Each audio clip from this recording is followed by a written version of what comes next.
Boa noite, meu povo. Vocês estão felizes? Tudo bem? Eu sou o Jonathan, tenho 22 anos e eu queria compartilhar com você algo que me atentou. Sadraque, Mesaque e Abednego responderam: Nabucodonosor, não precisamos nos defender diante do rei. Se formos lançados na fornalha, o Deus a quem servimos pode nos salvar. Sim, ele nos livrará de suas mãos, ó rei. Mas ainda que ele não nos livre, queremos deixar claro que jamais serviremos seus deuses ou adoraremos a estátua de ouro que o rei levantou. Eu acho que essa é uma das passagens que dispensam a apresentação. Mas se você nunca tinha ouvido falar dela, o que está acontecendo? Sadraque, Mesaque, Abednego e Daniel, junto com alguns outros israelitas, foram retirados da sua cidade e foram levados cativos à Babilônia. Com isso, o rei da Babilônia, Nabucodonosor, deu uma ordem para que todos que ouvissem ao tocar da buzina ou da trombeta adorassem a estátua que ele fez de si mesmo. Só que Sadraque, Mesaque e Abednego, eles decidiram dentro de si que não adorariam nenhuma estátua ou nenhum outro Deus além do Deus vivo. E esse discurso que eu acabei de ler foi a resposta deles diante de um julgamento ou diante de uma acusação que fizeram, que de fato eles não adoraram o Deus ou a estátua de Nabucodonosor. Do versículo 19 até o versículo 27 do capítulo 3 de Daniel, a gente vê todo o resultado dessa posição de Sadraque, Mesaque e Abednego.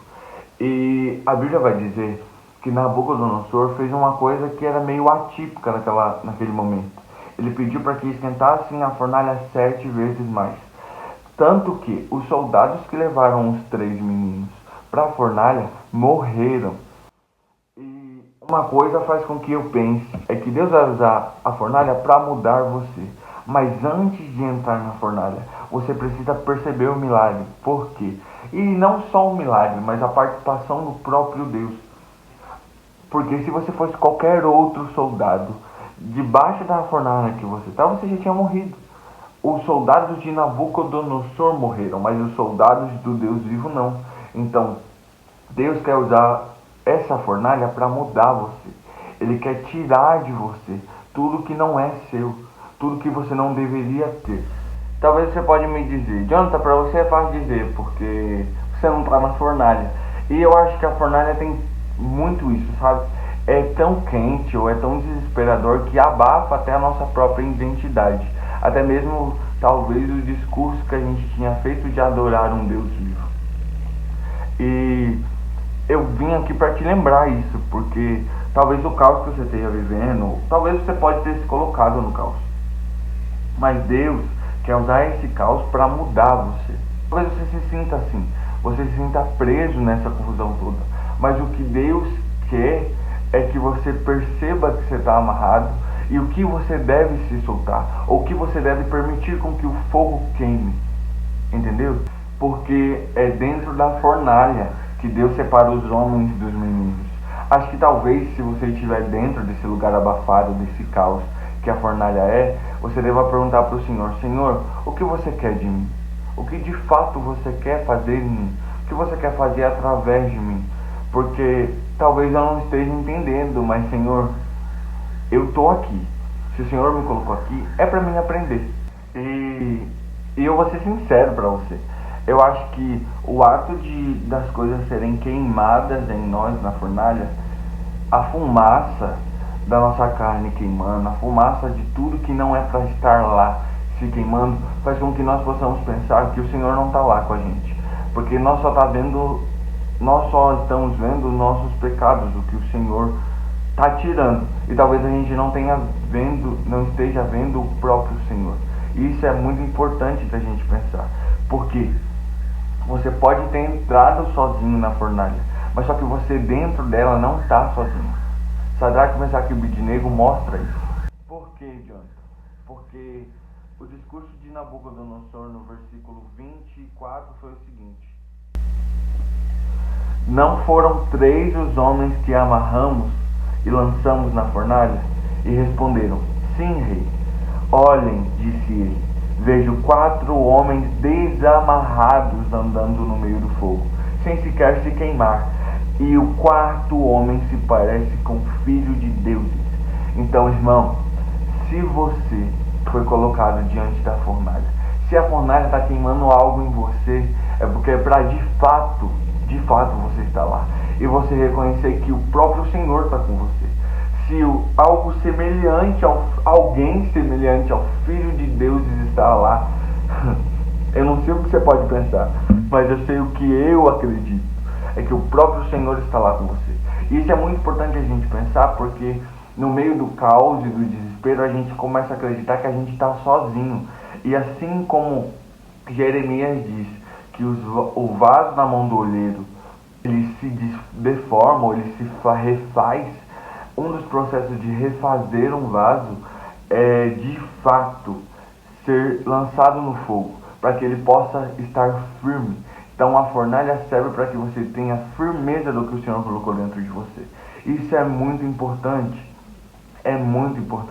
porque do mesmo modo que as suas estruturas estão sendo abaladas, a identidade do Senhor está sendo forjada em você. Isso é muito importante, porque se algo está trazendo à tona a você na fornalha, significa que esse algo o Senhor quer mudar em você. Você consegue entender? O mais engraçado, nesse processo todo, nessa fornalha toda, a gente para e pensa que a fornalha que não te queima, ela te molda. Do mesmo modo que o vaso na mão do oleiro precisa ser levado ao fogo para ser moldado, a fornalha também molda você, mas não molda você para qualquer coisa. Molda para que o caráter de Cristo seja promovido em você. Assim como Sadraque, Mesaque e Abednego foram elevados a cargos mais altos na província da Babilônia, a provação faz com que o cargo mais alto que você consiga conquistar é o caráter de Deus, é o quanto de Deus você pode ter em você, o quanto de Cristo, o caráter de Cristo pode ter em você.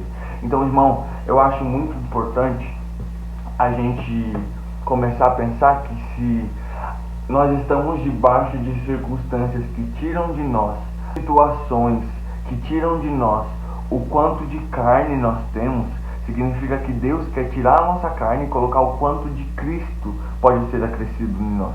Porque Cristo em nós é a esperança da glória. Então, pode estar difícil, pode estar desesperador, você pode não estar enxergando nada, vai por mim, eu sei como é. Mas, mais que isso, o Senhor tem a oportunidade de ser forjado em você. O Senhor tem a oportunidade de fazer com que você se molde ao caráter dele. Assim como Moisés em Êxodo, se eu não me engano, no Êxodo 16, que diz que Moisés via a forma de Deus. Deus não quer só que você veja a forma dele, mas que você tenha essa forma em você, para que quando você ser colocado em uma outra fornalha, ou ser colocado em outra situação, você já saiba como agir, porque o Senhor já foi formado em você. Então, irmão, lembre-se, sempre vai ter alguém na fornalha, sempre vai ter outro na fornalha com você. Se o Senhor te colocou lá, ou se você está lá por circunstâncias da vida, o Senhor sempre estará com você. Sabe por quê? Porque o que não te mata te molda. Seja moldado pela situação. Se permita ser usado como um molde da situação. Porque o Senhor, se te colocou nisso, sabe que Ele já viu o fim. Ele sabe que você pode sair disso. Então, esteja firme, mantenha a firmeza. Porque assim como o Senhor confiou em você para estar onde você está, o Espírito Santo confia em você para passar junto com você. Ele é um consolador fiel, ele é muito importante em tudo isso. Então esteja sensível à voz de Deus. E mais que isso, esteja firme à voz de Deus. Porque muitas pessoas podem passar pela fornalha, mas poucas delas sobrevivem a ela. Poucas delas sobrevivem a se manter em Cristo. Caminhar com Cristo não é para qualquer um. Caminhar não é para qualquer um. Porque se Ele está andando, é porque Ele quer que você ande com Ele. Então, permaneça. Então é isso, minha gente. Espero que tenham gostado. Acredito que eu saí mais edificado que vocês. E se você gostou, curte, compartilha com alguém. E nós estamos aí. Se você quiser dar algum toque, alguma coisa, eu vou olhar os comentários. Pode dar um toquinho. Eu aceito exortações.